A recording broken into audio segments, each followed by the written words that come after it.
Welcome to the stage, your host for the evening, or afternoon, LaTice, Klapa!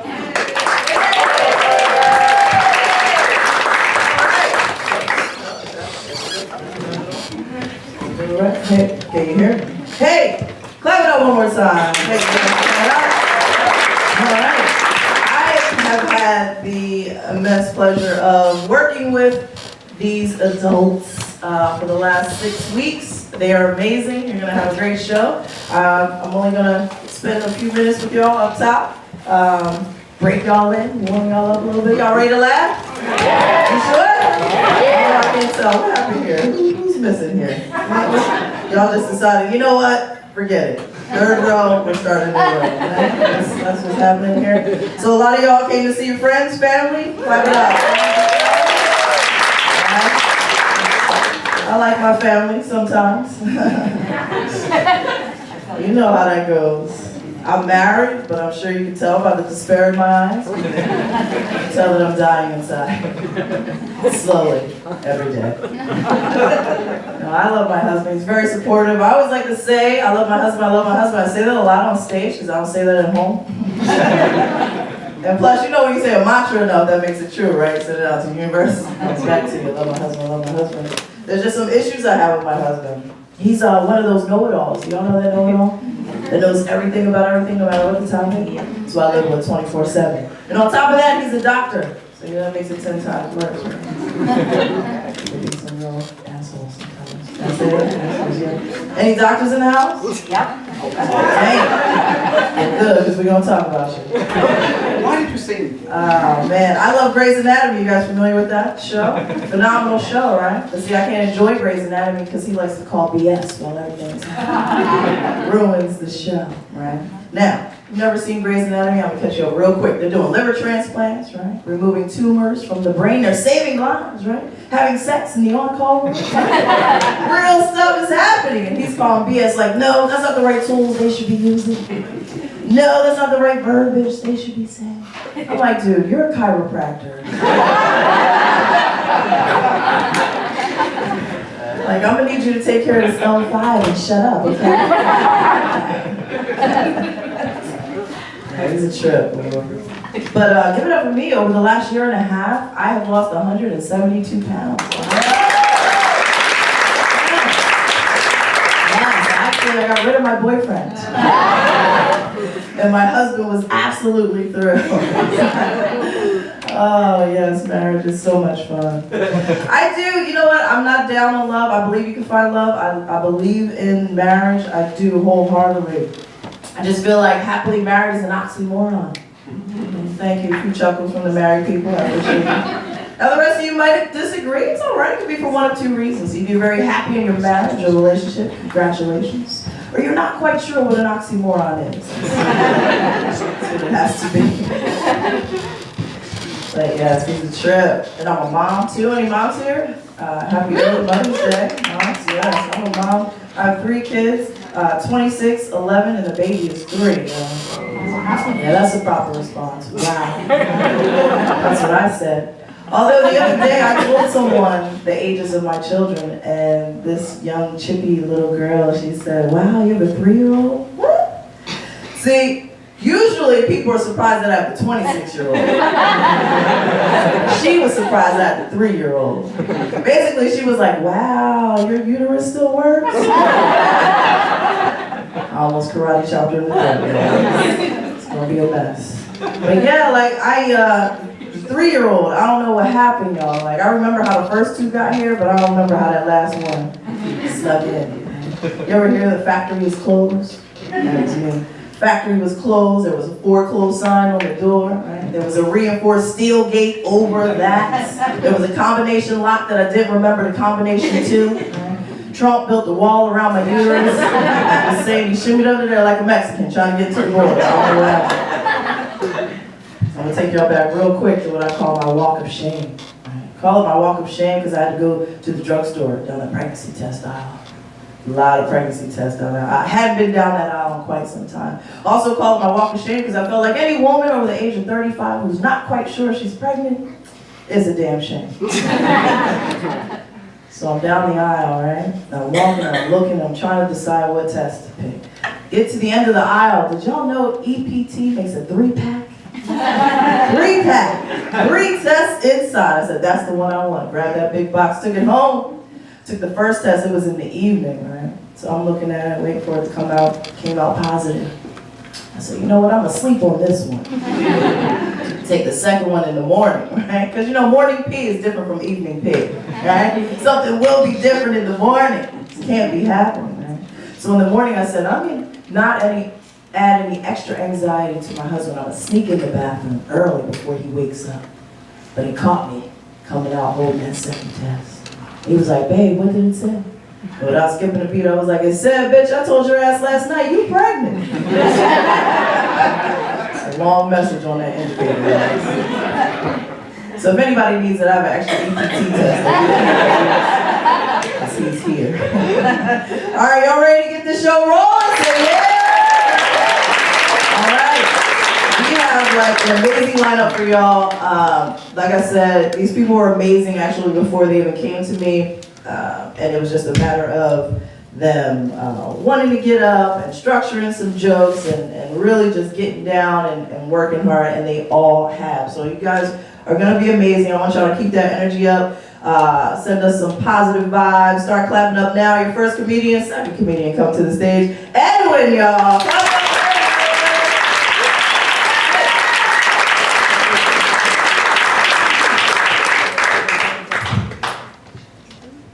We've literally paid LaTice to say that for us as her students. So let's get it out of the way. I know what you're thinking. You think I look like Johnny Depp. I think you need to lay off the Netflix. At least 3 to 4 times a week, people tell me I look like Johnny Depp. Usually it's a store clerk. I'm standing in line, minding my own business, parrot on my shoulder. Does anybody ever tell me you look like Johnny Depp? Nope, just got the hair and the glasses over in aisle 7. Must be working. I get all the annoyances of being famous and none of the benefits. No one wants to see my sex tape. I can't even pay people to watch it. I don't count the Russian woman in Starbucks who flashed her vagina at me for 20 minutes as part of being a benefit. I think she was confused. She thought I was Johnny Deposition and part of the Mueller probe. As you can tell, I am a new comic. Being a new comic is good news and bad news for you. It's a lot like my first time with sex, and so if history's any guide, I'm going to be the only one that leaves here satisfied, and I'm probably not going to last 5 minutes. So I've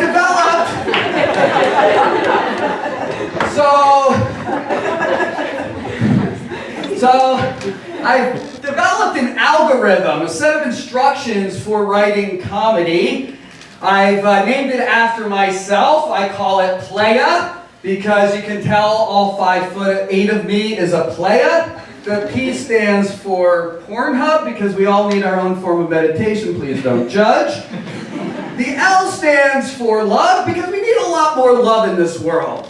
The A stands for ask Jesus for forgiveness, because I hear that's the right thing to do after you go on to the P step. The Y is watching comedians on YouTube, because that's where I get my material, my inspiration. And the A is, again, because sometimes I need a little bit of a nudge to go back to the P. So I watched a really funny, intelligent, smart woman on YouTube. She did a great set. And after watching the video, I did the unspeakable. I couldn't believe I did it. I looked at the comments. The first rule of the internet is don't look at the comments. Your IQ will drop 15 points. We can put a rover on Mars, we can eradicate disease, but we can't figure out there, you're in your. And guys, here's a little bit of a tip. Here's a little secret that I'll share with you guys. If you write, you're a woman and you're not funny, but you spell it Y-O-U-R, well, guess what? Y-O-U''RE is a big ass hat. You're a big ass hat. I can't even spell that. So as you can tell, I don't really like technology. I'm not a big fan of technology. And the reason why I don't like technology is it's decimated the bathroom graffiti business. We're all too busy looking at our phones. There was always 3 things I could count on. Jesus saves, your mom sucks, and a well-drawn picture of a penis and balls. And you always knew the overachievers because they had a little hair to the sack. We report everything on social media now. Used to be we just reported the major things. Lived, crapped out my organs, and died. That was it. That's all we reported. Now we report every single detail. I went to the salon, stopped at Burger King. Then I felt bloated. Went to the gym, stopped at the store. Then I felt tired. I went to my house, stopped drinking at 2 a.m. And the room was spinning. Wee! Vomit emoji. Thank you very much. I am Johnny Deposition.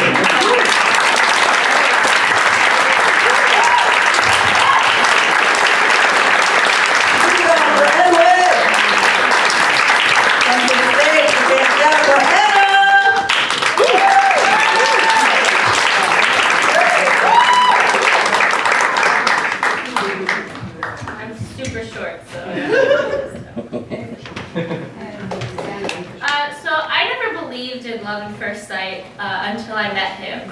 It was a brisk November day. I was out for a walk at Tyler State Park when I saw him out of the corner of my eye. This was the most handsome, beautiful, burly. I was in love instantly. I was instantly caught in a daydream of our life together when I noticed he was running towards me. And before I had time to react, his face was in mine, and he started licking my face. Deacon is a beautiful, handsome, tricolor Australian Shepherd. He is the most handsome thing you will ever see in your life. In our rescue story, Deacon definitely rescued me. I adopted him 5 years ago after my college boyfriend broke up with me. I was devastated. I couldn't eat, I couldn't sleep, I couldn't do anything. Well, I could do one thing. I was able to get a restraining order. And my parents are super proud of me to this day for getting it. There's 2 problems with adopting a dog after an emotional breakdown. The first being, if any of you have a mother like I do, she won't let you live it down. It's a constant reminder of why I got Deacon. When we are introduced to people, she will say, "Oh, this is Anna's breakup dog. This is who my daughter crawls into bed with every night." "Oh, your daughter's marrying a doctor? Mazel tov. My daughter will most likely marry her dog." My mother is Jewish, so the guilt gets laid on real thick. The other problem with adopting a dog after an emotional breakdown, every time I have a feeling of sadness or an emotional distress, I feel the need to get a dog. And the only way that I could satisfy this need is to adopt a dog. I came home crying to my mom one day saying that I was too crazy to ever find a man, that I was going to die alone. And her response to me was, "That's what dogs are for? Let's go check out Pet Finder." It's gotten to a point where no matter how upset I am, I need to go on Pet Finder and adopt a dog. I had a client the other day yell at me at work, "Pet Finder. I heard that Jersey Shore somehow is coming back to MTV. Pet Finder. I can't take a shit. Pet Finder."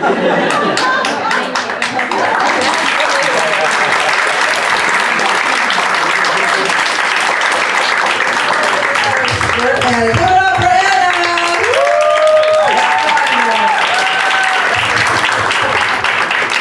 I'm like the professional donor. All right, y'all ready for more shows? So yeah. All right.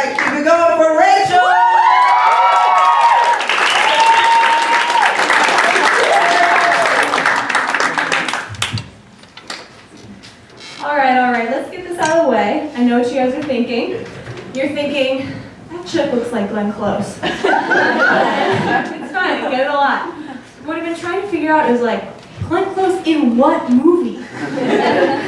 Glenn Close, when she's in Fatal Attraction, she plays the woman with borderline personality disorder.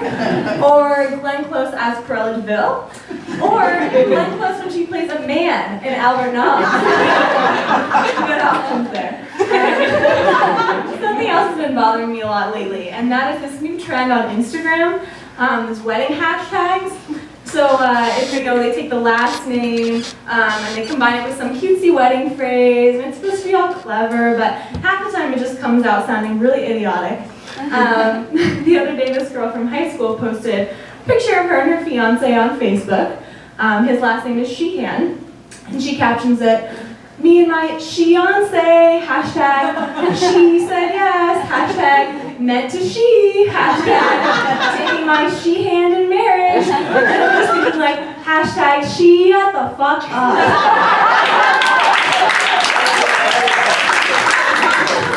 I've been trying to figure out why this bothers me so much, and the only thing I can come up with is that I'm just bitter. I've been doing a lot of online dating. Anybody out there online dating? And you guys just don't want to admit it. But you know, just the other day I was talking to this guy. We'll call him Joe, because that's his name, Joe. And I was talking to Joe, and he said, "Oh, let's go Shake Shack for our first date." And I was like, I've had worse first dates, okay. And so I said yes, but you know, I thought, I probably should have seen the red flags because he had a before and after weight loss photo as his first picture on Tinder. But I went anyways, and I show up, and Joe's like, "Hey, I'm Joe, and I actually can't eat anything here because I'm vegan." And I sat for a second, and I was like, I felt kind of bad, and then I thought, you invited me here. This was all an elaborate scheme, so you could tell one more person that you are vegan. That is like Mike Pence inviting you on a first date with Planned Parenthood.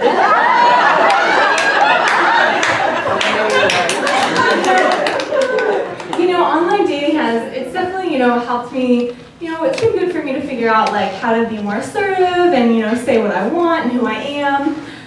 For example, I was on a second date with this guy, and he was just going on and on about how much he loves his cat and how beautiful his cat is.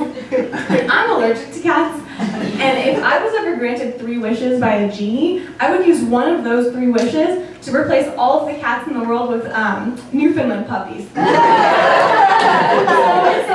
I told him about this allergy, and the date went on, and the next day I got a text from him saying, "I don't see a romantic path forward for us, considering your cat allergy." I thought it was a really creative way to tell someone you didn't want to go on a 3rd date with them. But just to be sure, I hired someone to kill his cat. There is one thing that I don't understand. There's one thing that still confuses me a lot about men, and that is their obsession with their balls. I recently got this bike light, and it is a ball sack, and it hangs off the back of my bike. And I love it. I just ride around, you know, if there's kids around, I tuck it up. So I got this bike light, and one thing I didn't expect was how many men would be yelling at me. So I'll ride around town, and guys will be like, "I like your balls! Cool balls!" You know, like even just the other day, I was like walking on my bike, and this guy walks up, and he's like, "Cool balls, where'd you get those balls?" And I thought, why, did something happen to yours? But, you know, it has made me stop and think, like, is this what it feels like to be a man? Like, you just go around all day getting compliments on your balls? Because let me tell you, it feels pretty good. Honestly, I have gotten more attention for my balls in the past month than I have ever gotten for my boobs. And that is the last joke that I will make about my boobs, because there's only enough material here for one joke.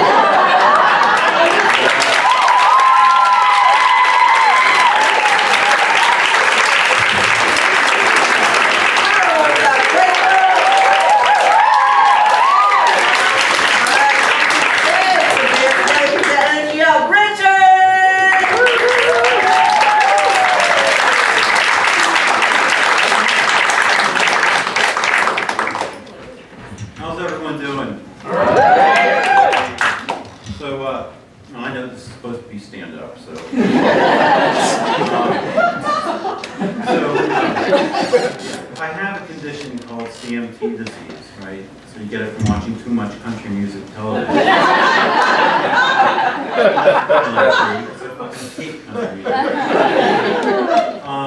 So no, CMT disease is it's a rare hereditary disease that affects the nerves of the hands and legs, right?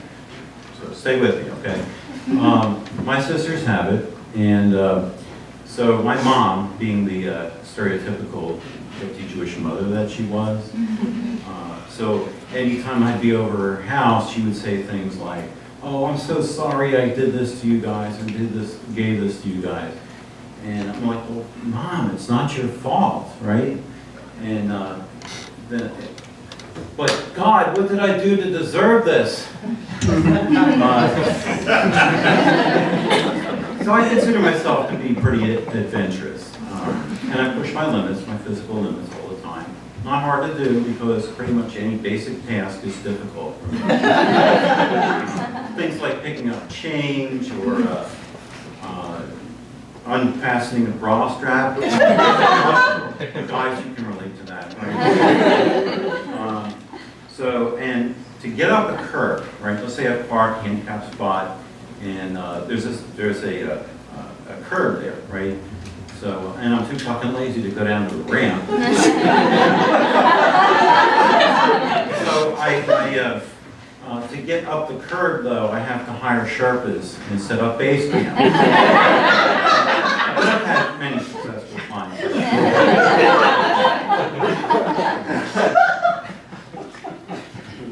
This one time, though, when I went to a store, a convenience store, and the parking lot was full, even the handicap spot. So I waited, and the people that came out who were parked in the handicap spot, I approached them because no one looked disabled, and they didn't have a placard hanging. And this woman screamed at me. She goes, "I'm 9 months pregnant. That makes me disabled." Right? And I'm like, "Well, congratulations, but you have to have a placard to park there." Right? And so they got all pissed off and stiffed off. I assume it was to go get a placard to cover them up. So this other time at a convenience store, right, that's where the shit goes down. I really wanted cake and milk, right? Because they go great together. And so I go in with my crutch, because I use crutches too.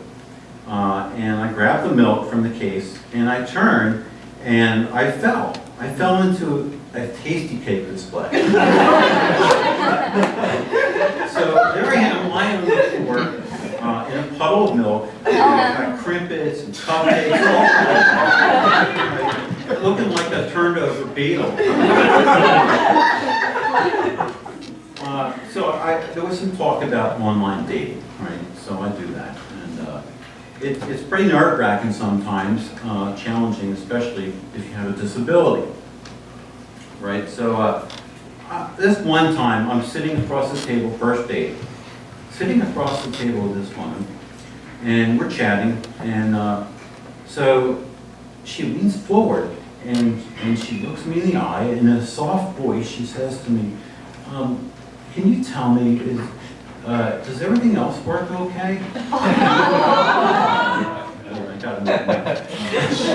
And I said, "Well, now that you mention it, it is a bit stiff, so perhaps you can have a look." Hey, take care of that bra. Hey, you guys are great.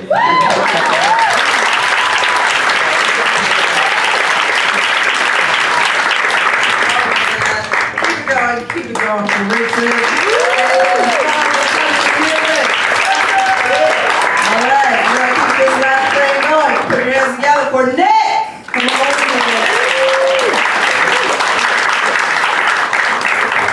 All right, so let's just get one thing out of the way real quick.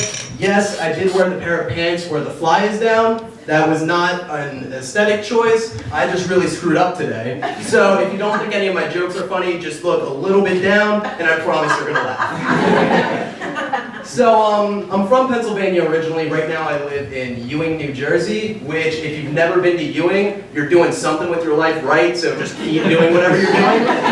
One of the only towns that starts out with ew.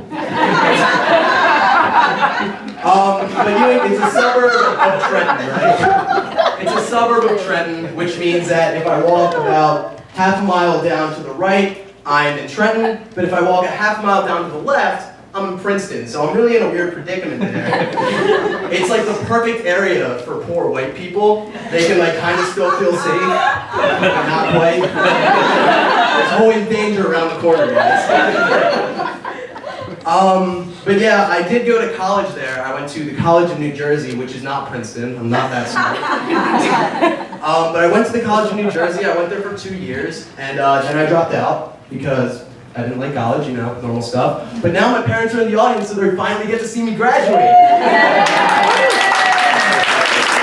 Awesome, right? But yeah, I still live in Ewing, and I work in Princeton. I actually work at an escape room. Does anyone not know what an escape room is? Basically, I lock you in a room. You have to solve riddles and puzzles in order to get out, and you only have an hour.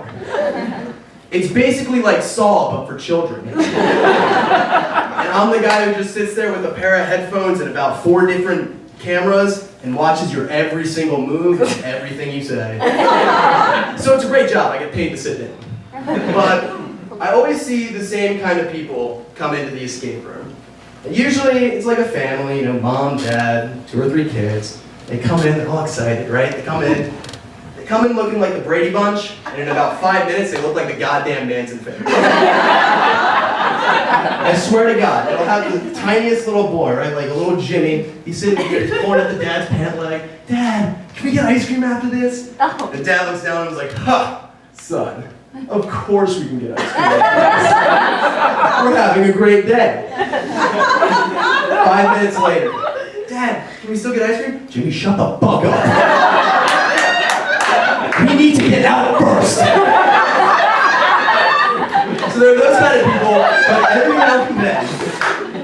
now and then, the greatest thing happens where there are 2 groups and they don't know each other at all. Which one? Why are you doing that? Why are you locked in a room with another family that you don't know? And it always works the same. We'll have one family over here, right? They'll be working on something. They'll go, "Yeah, then move that over there." And then they'll look. Should we tell them? No. Then we'll go back to work. And then they have the family over here. And they're sitting here, and they're like putting their hand on a wall or something. And they're sitting there, they're working on something. "Hey, those people working on something? Yeah, they're not telling us." "Oh, fuck them. We're not telling them anything. We're gonna get out of here first." And I'm sitting back, and I'm thinking, well, neither of you are getting out. And once again, I'm getting paid to do absolutely nothing but sit down in a chair for an hour. Thank you guys very much.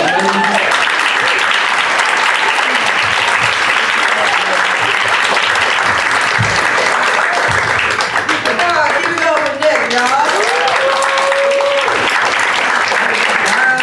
Ready for more? Alright, see, when I say that, y'all gotta be like, hell yeah! Y'all ready for more? That's what I'm talking about. Put your hands together for Carrie!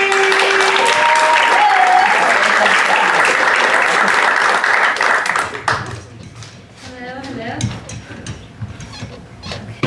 So I've been going on a lot of first dates recently. Yes, that is some well-deserved silence. And I think part of the reason why I'm having such trouble landing a second date is because I'm not the most comfortable person to be around. A date with me is kind of like a date with the grandfather from Charlie and the Chocolate Factory. And I kind of forget how to walk, and I can't really form coherent sentences. I don't really imagine these guys that I'm on a date with are actually paying attention to me, because they're probably just thinking, geez, I hope Grandpa Joe doesn't expect a kiss after all. And it's not like a slow build build up to an awkward moment either. It's just like uncomfortable right off the bat because I haven't really figured out how to greet a guy. Is it a hug? Me, I just go right for the hand job. I'm not super comfortable just hugging a stranger. In what other context is it totally acceptable to just wrap your body around a stranger's body unless they just saved you from a burning building or pushed you out of the way of oncoming traffic? Which, like, fine, then I'll give you a hug. But any other way, I try to avoid it. So I decided to do like a preemptive strike and offer a handshake in place of an embrace. But the first time I tried it, it didn't really work in anybody's favor because he approached me with open arms, and I approached him with an outstretched arm, and that was actually the first time I ever heard a guy go, and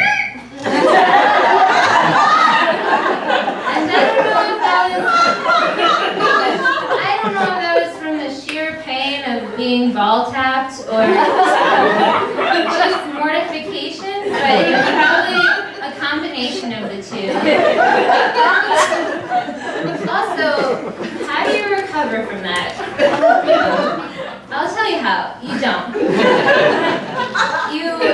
Maybe we could recover if this was a romantic comedy and he just thought everything I did was freaking adorable, and this like awkward moment turned into this beautiful romantic relationship, and it kind of was like it turned into a inside joke between the two of us, and like years and years from now, when our kids ask us, "Hey Dad, like how'd you and Mom meet?" He'd be like, "Funny story, little Johnny. Your mom accidentally tapped my ball sack and fell madly in love." Like, no, that's not how real life works. In real life, people feel violated when they're slowly graze their genitals. Write that down. I also had to really figure out how to hold myself on a date. And I don't mean like my bladder or my bowels. Figure that out. I mean, like, how do I hold my body? Because I kind of forget how to use my limbs, and I turn into the bad guy from Men in Black. He's like this huge alien who just like crams himself into an orifice of the dead guy and like walks around with like this dead guy's skin as a disguise. But it doesn't really work because the skin's way too small for him. So if you still have no idea what I'm talking about, I'll just do a little impersonation to give a better idea. So this is me on the first date. Hi! So good of you to call. Please sit down. I took the liberty of ordering a lemon water. Thank you.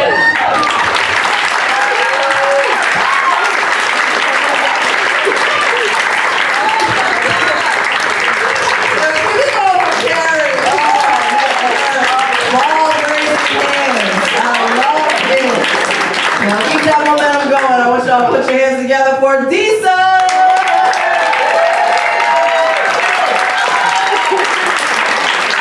Oh my God! What the hell is going on out here? Hey, let's get another round of applause for all my classmates. Our instructor, she's done an awesome job. Thank you. I am 46 years old. I'm very fucking proud to be 46 years old. Not everybody gets to be 46 fucking years old. So I feel like getting older is liberating. A lot of things are over and done. Like body image, for example. I'm not worried about body image anymore. I mean, most women are saying, you know, does my butt look big in these jeans? Shit, I'm a black woman. My butt is big. Does the spotlight make my butt look big? Does the sunshine make my butt look big? The answer is yes. Other things that are over.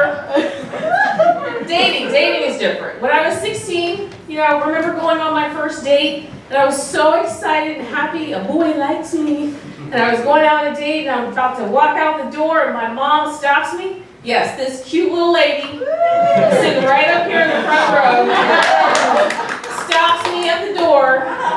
Big hand grabs me, pulls me back. With terse voice, she says to me in my ear, "Keep that nickel between your knees." I'm 16. What the fuck? Keep that nickel between your knees. Oh, okay. And I walked out because you say okay to your mother when you don't know what the fuck she's talking about. Okay. And I'm on the date. Of course, I'm on this date. I look like I have to piss the whole date because I'm sitting there like this the whole time.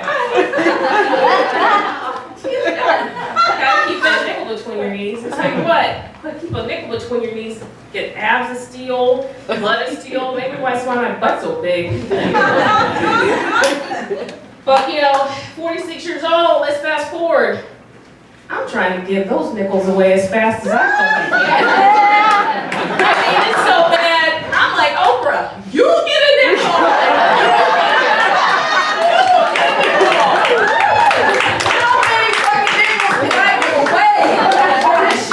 Right?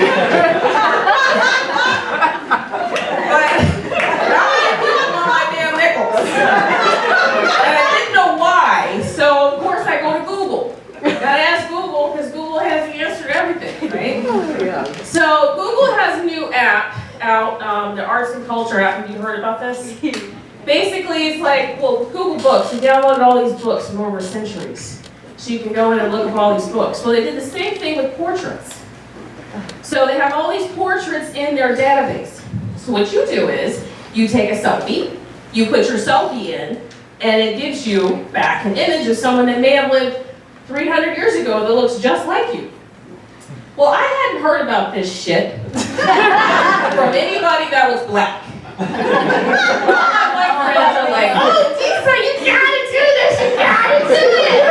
I did it, I got this 18th century countess, and my friend did it, he got this ambassador from like a European country. And I'm thinking, this shit is not gonna work the same way. It's not gonna work out. But I gave it peer pressure and I did it anyway. And I put my picture in. And yeah, I mean, you guys have been staring at me for 5 minutes. You know exactly what I got back, right? Right? Well, shit. Fucking help you out if you can't tell.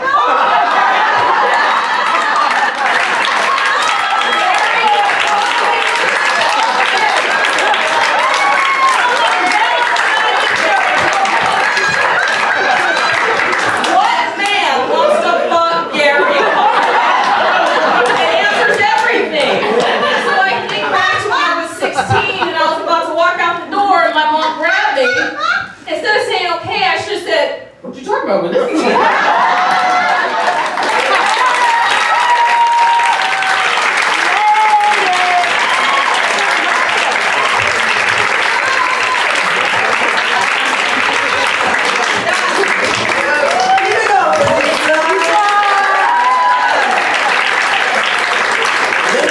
Different strokes for different folks, y'all. Y'all ready to keep this going?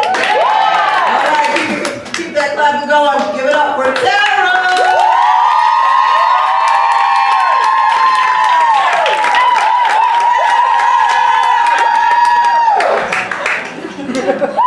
So, yeah, I gotta follow a decent one. So, I'm gonna tell you something right up front. I just decided to try comedy a few months ago, and it's not because this is some lifelong dream that I've suddenly plucked up the courage to give a shot. I'm 43 years old, I'm clinically depressed, and I don't have health insurance. This is as close as I can get to therapy. So, we're gonna figure out why I need professional help, and I'll be in the lobby afterwards if anybody's got any suggestions. So, I was reading an interesting article the other day on sex and sexual attitudes in America, and I learned some interesting stuff. Like the average American becomes sexually active around the age of 17, and they'll have about 7.2 sexual partners in their lifetime. And what I really learned from this is that evidently I'm a bit of a whore. I don't know why I read these women's articles, these magazines, you know, they make you feel bad about how you look, what you're wearing, you're having too much sex, not enough sex, who you're having it with. And then they write these women's health articles, but they don't use proper terminology for female body parts. They treat words like vagina and labia like they're dirty words. So we have to walk around, you have all these grown women saying things like, my lady garden, my powder puff, or the cave of wonders. You are 45 years old and have 4 kids, Susan. Stop fucking calling it your hoo-ha.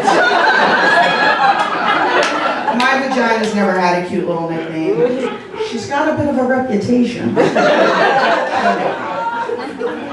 Speaking of vaginas, I have a 17-year-old daughter. Now she is tall and thin and beautiful, and I know what you're thinking. You see where she gets it. But she's my only biological kid, but I have what I call my bonus kids.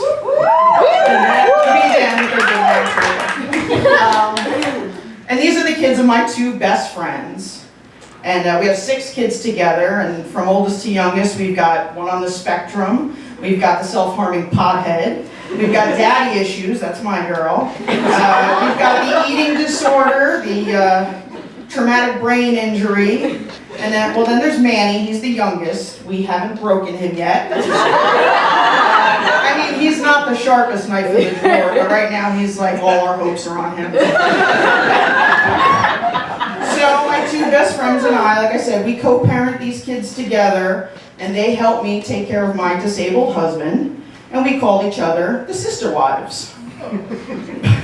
Unlike real sister wives, though, my husband's got 2 women all up in his shit, but he's not getting any extra action. Not from any of us, frankly. So it's good for the kids, though, because they get like a different mom for different needs. Like there's Jen. I know that's Crystal over there. There's Jen. Now she's like the sweet hand holder. She's the one that tells the kids they're good enough and they're smart enough and everything's gonna be fine. Crystal is the Italian mama bear. So she's given the tough love, but she does all shoving food down the kids' throats. Me, I'm the fun mom. I'm the party mom. I'm the one they come to talk to about sex and drugs and sexuality. Unfortunately, this also makes me the mom that they're going to call for bail money or a ride to the abortion clinic. So the sister wives decided I needed to have a girls' night out. Woo! And get out of the house. So they take me to this little pub where we live, and as soon as we get there, I see this beautiful man by the bar. It's kind of like Hugh Jackman, but he let himself go just a little bit. And I said, oh my God, the things I could do to that man if I wasn't married. And Crystal laughed right in my fucking face and said, he is so far out of your fucking league. This is my best friend. I said, well, of course he's out of my league. That's why he's attractive. I don't want men in my league. Look at me. Men in my league are home playing Dungeons and Dragons. I know this because my husband is a dungeon master.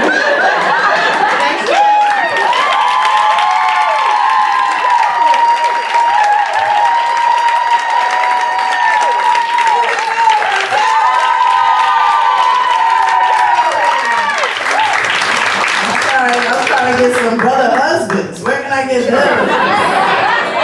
All right, y'all ready for more? Yeah. All right, put your hands together now. Start clapping up for Jessica.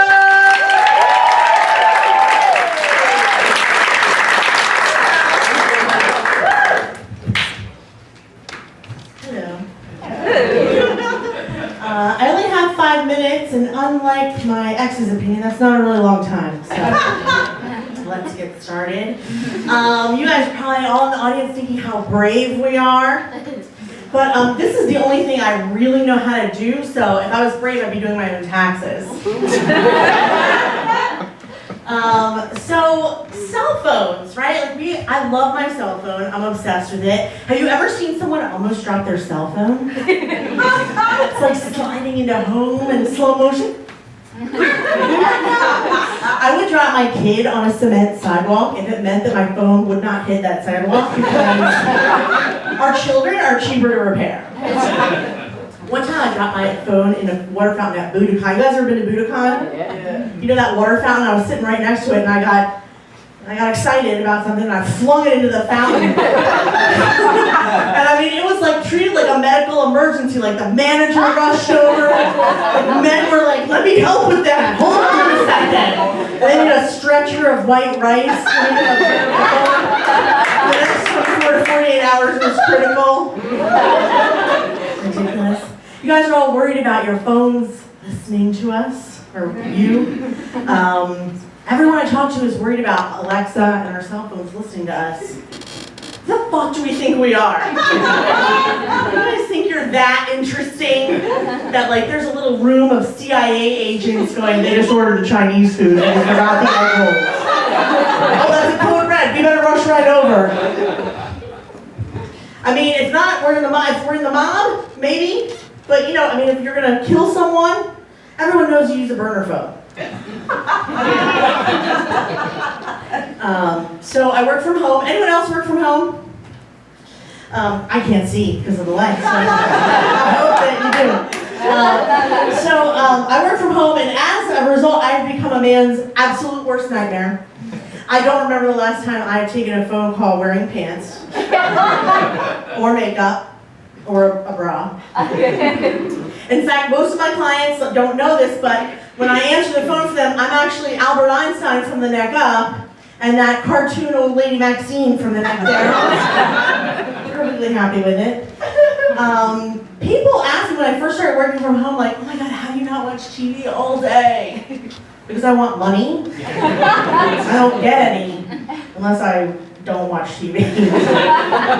And then they continue, oh my God, I just want to do my dishes or like my laundry. I'd be so distracted. I don't have that problem. None of that is my problem.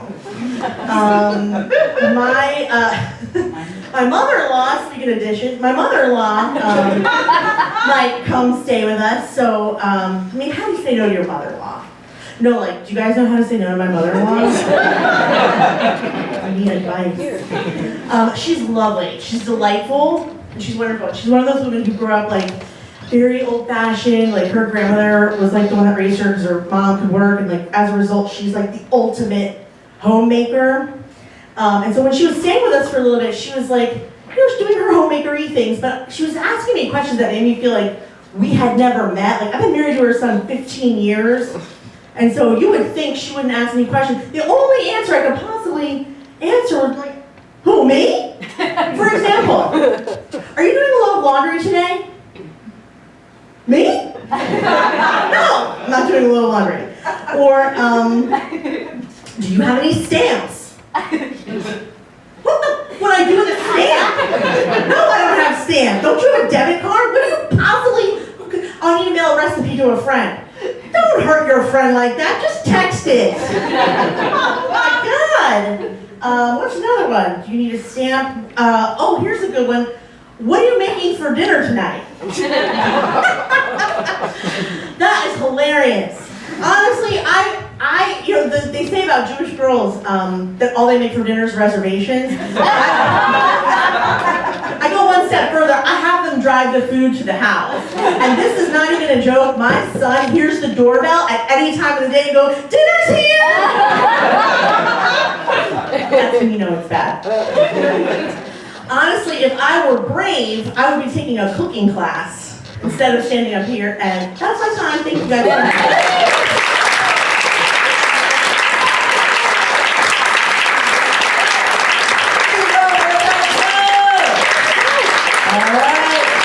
Coming down to the last three. Y'all still excited?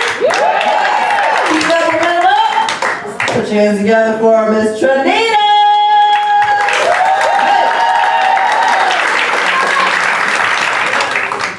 Oh yeah, it is dark out here. I can't see none of y'all. Oh, let me do this first. I'm assuming that majority of y'all black. But since half my class is white, I'm just gonna do it anyway. Hey! All right. I know half of y'all already seen Black Panther movie, so if you guys see us just happen to do Wakanda, don't be alarmed. But if you see us do that and we have that black robes, you should be scared. It's our turn, okay? So, thank you all for coming out. I will be 50 in December.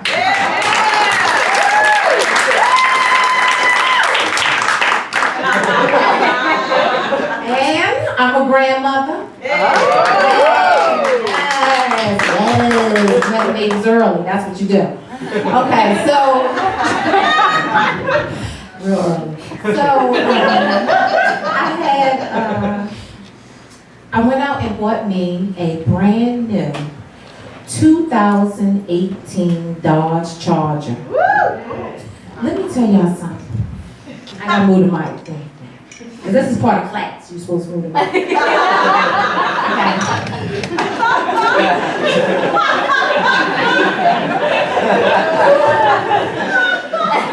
I wasn't supposed to tell that, but let me tell y'all. Oh, do you know R. Kelly's song, You Remind Me of My G by one of my... Oh, okay, so it's dark, so I don't know what kind of crowd I'm working with. Okay, anyway. R. Kelly sings a song about his G. He's describing it like it's a woman.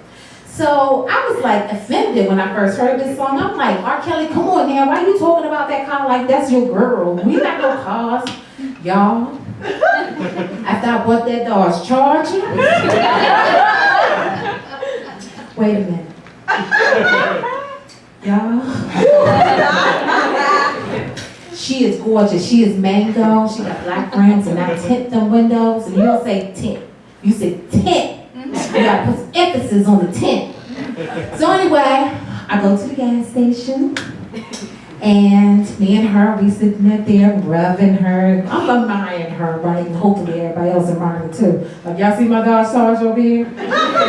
So I go to the gas station, and this is the first time I fill her up, right? So it's new, it's 2018. I have a 2007 Dodge Murano, so it's not all, have all the perks.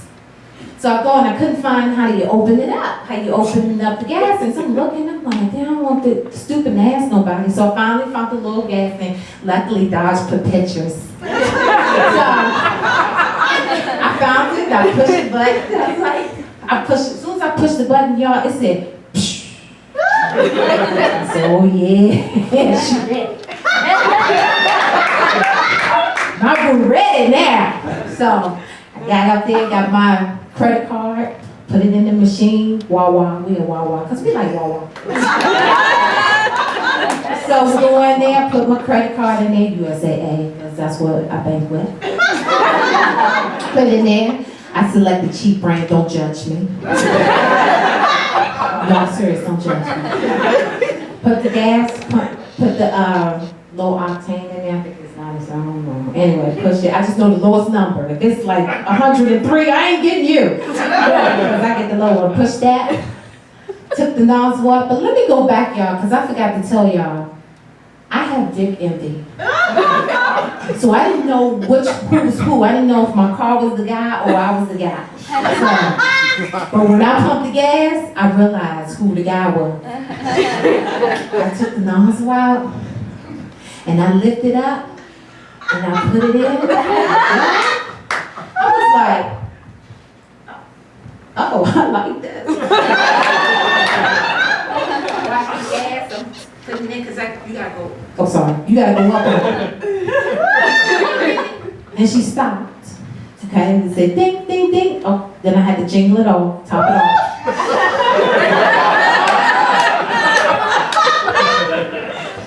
Then I said, let me see if because I'm OCD, so I like to go to the nearest number. Jingle it again. Sat in my car. Next thing y'all, I woke up, it was 8 hours later. It felt that damn good to put gas in my car. Thank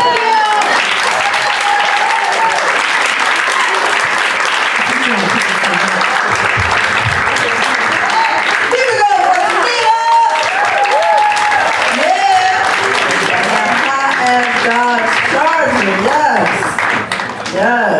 know what she means. Woo. All right, y'all ready for more? Yeah. All right, put your hands together for Fantasia.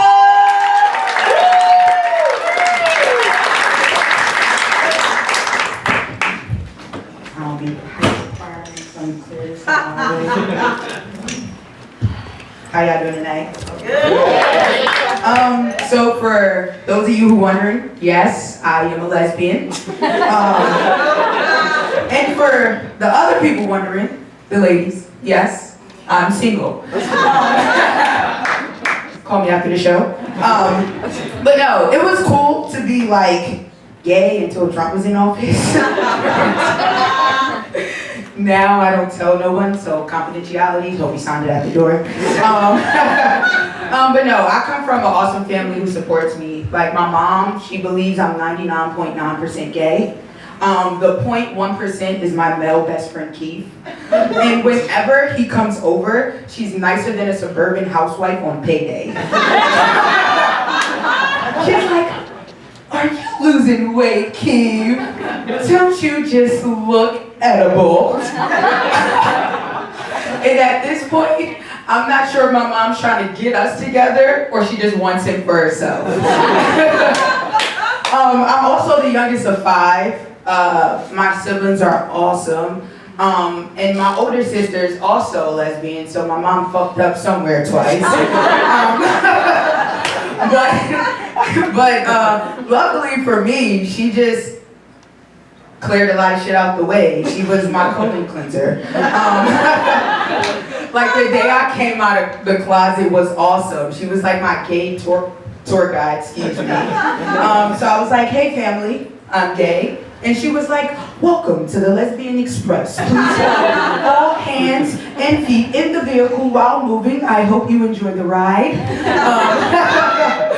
So that was pretty awesome, having an older sister who also like women as well. But I also want to thank everyone for coming out tonight. While thinking of people to invite tonight, I realized that I don't have that many straight friends. And nothing against the straighties. I just get tired of being treated like an undiscovered species. And whenever anything happens that's anything remotely gay, they always look to you like, I don't have the answers for everything. Like when they started adding more damn letters to the LGBT title. When I joined, it was just LGBT. Now, it's LGBTQIALMNOPQRSTUVYNZ. I've been lost track. But of course I can't tell my straight friends that. So when they come and they ask me, hey, Fantasia, what does that new letter stand for? I say, hold on. While I jump on my magic school bus, travel to the mystical land of YMCA, where the mystical Rainbow Library lies. And it is guarded by Ellen, RuPaul, and Dennis Rodman. But in order for me to get you these answers, I must tell you, I have to battle each of them. Dennis Rodman is 6'7", in his prime. I don't know how that's gonna turn out. Ellen is gonna be a dance-off. Out of nowhere, her DJ's gonna pop out of the trees like, and it's on and popping. I think that I can take her. And RuPaul, I mean, that's self-explanatory. I'm gonna have to walk the runway. So, I'm gonna sashay away. Thanks, y'all.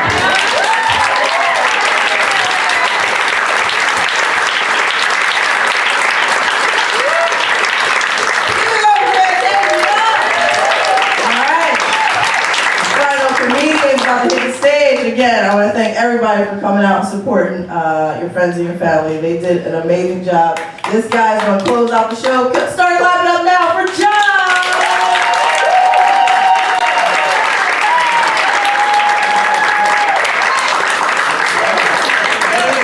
Thank you to LaTice. Congratulations to my fellow students. Thank you all for paying to be here. Nice. Listen, recently, I lost a little weight. I'm gonna help you all out right now. I'm gonna move this mic stand, because you paid to be in here. I don't want someone saying that skinny bitch was hidden all I'm a happily married man. My wife is somewhere in the audience. Lights are very bright. They weren't lying to you. My wife started her career as a graphic designer, and then got a promotion. And then she became the director of multimedia. Then she got another promotion, and she is now the brand manager for a multinational company. They backed up a truckload of money, and the very next day I retired. I am the definition of a kept man. Total, you look me up in the dictionary, I'm Wikipedia. Kept man, fuck yeah. Yeah. Now, I met my wife at my aunt's 60th birthday party, and no, I'm not from fucking Kentucky, okay? First day, we from Kentucky. No. But she was the only non-related female there. I had to fight off a bunch of cousins. R12, Jimmy, get off her, she's mine. My wife's job entails that she travels 2 times a year. She has to go teach at a different conference. One in America, we go to any city in America, and she teaches. The other one is in Europe, and normally we go to Denmark. A couple things you need to know about Denmark. One, it's a country of supermodels. Everybody's a supermodel. I go to Denmark, I fuck up the curve. You know, I gotta pay extra tax to get in, okay? Now, her company takes her there, and I get to go for free, so I go from kept man to trophy husband. I know what you're thinking, there's a whole bunch of Tom Cruise up here. Not so much here, but okay. All right, I'm halfway there. So, other things you need to know about Denmark. Everybody's a supermodel. I already said that. We have friends that live there. They had a baby. The baby comes out, blonde hair, blue eyes, 6-pack abs. By the time he's 3, he's got a 4-picture deal. Okay? I got a 6-pack ab, but mine are made out of stuffed crust pizza and Cinnabon. Sorry about that, you know, it's just how I work out. Other things. Thanks for the one laugh, you know? Yeah, fat fuck is funny, thanks. You're lucky it's dark, lady. She's up there cracking herself up. We know who's wearing the tickle panties tonight. So, Denmark is built out of Legos and is maintained by IKEA. It's a very old city, but it's modern. It's incredibly modern. We go to our hotel room, we check in, we go to the elevator. There's no push buttons on the elevator. There's a little voice box. You go up to it and you say, room 618. And the elevator says to you, thank you, Mr. and Mrs. Coulter, for staying at the Wake Up Copenhagen Hotel. Please enter. Bing. Doors open. 6th floor. Takes you up to the 6th floor. The door's open. It says, please be careful getting out. Make a left. Your room is the 8th door on the right. Amazing. I'm living life as a sucker, pushing buttons. We get into our room, and it's very modular. Very sharp angles, all white, hardwood floors. The bed is long but thin for, you know, the tall Danish supermodels. So me and my wife, when we get in bed, we gotta like yin and yang our bellies. You know what I'm saying? We gotta leg out, you know what I'm saying? Kinda, you know, I don't know, man. All I know is that there's a great portion of me that hangs over the side. So, the amazing thing about the technology in this hotel room is what they call the bathing station. It's a toilet, a sink, and a shower. Now the toilet is no flush. It knows when you're done, and it flushes for you. Again, living like suckers here in America, it takes care of everything. The shower is a glass tube, floor to ceiling. It's got 3 big shower heads. The roof of this thing is what they call a rain pan. It's gigantic, it rains water down on you, it's tranquil, and it's peaceful, and you can meditate in the shower. And my wife gets out of the shower, and she was acting like she just fucked Dwayne "The Rock" Johnson. This fucking shower was amazing. Oh my god, this thing's hot in the shower. And I'm standing there naked with a towel and a toothbrush looking at her. All of this, right? And my wife says, "Oh no, honey, I love our shower at home. Our shower at home is fine. It takes real good care of me." And I'm like, let's see this shower take you out to dinner tonight, bitch. So I get in the shower, and I gotta get in sideways, because I'm a rather large, shouldered man. And I turn sideways, and I get locked in. Now, the thing I forgot to tell you is, the shower has Star Trek doors. So when you walk up, it opens. It's fucking cool. Like, I spent 45 minutes getting in and out of the shower, just like this, fucking with it. I get in the shower, and the door starts to close on me.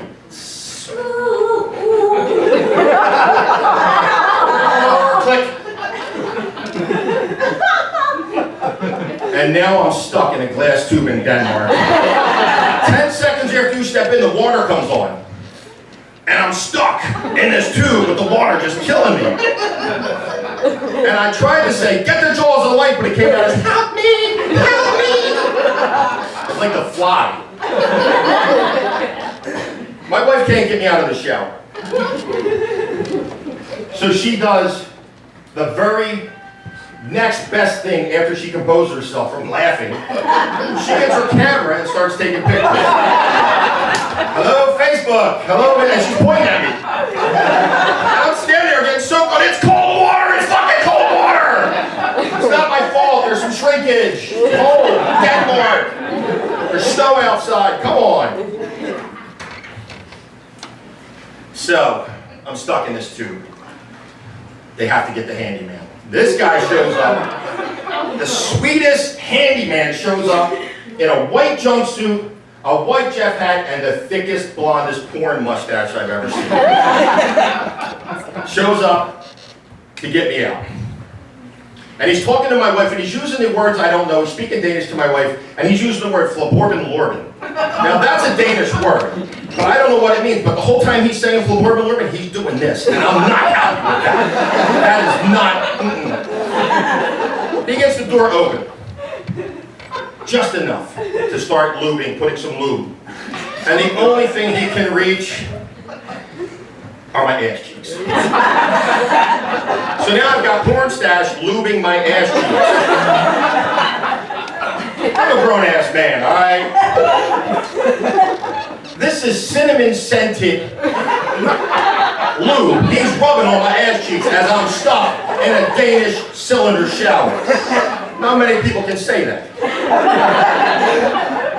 And the door starts to open. Pop! And the first thing I thought of was, it's like the Pillsbury Rolls. Pop! And I pop out and I'm all white, and I'm all doughy, and I smell like cinnamon. And I'm thinking to myself, I should not be this fucking delicious. That's my time. Thank you. I am John Holbert.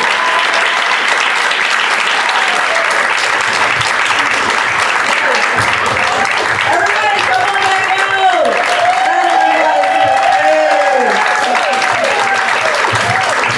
Yeah! Great job!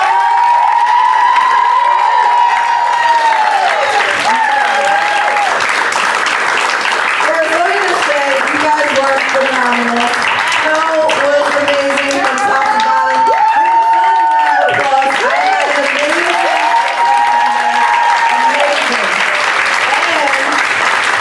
And you go to those open mics, right? Alright, go see you at some shows. Give it up for your fans and family one time.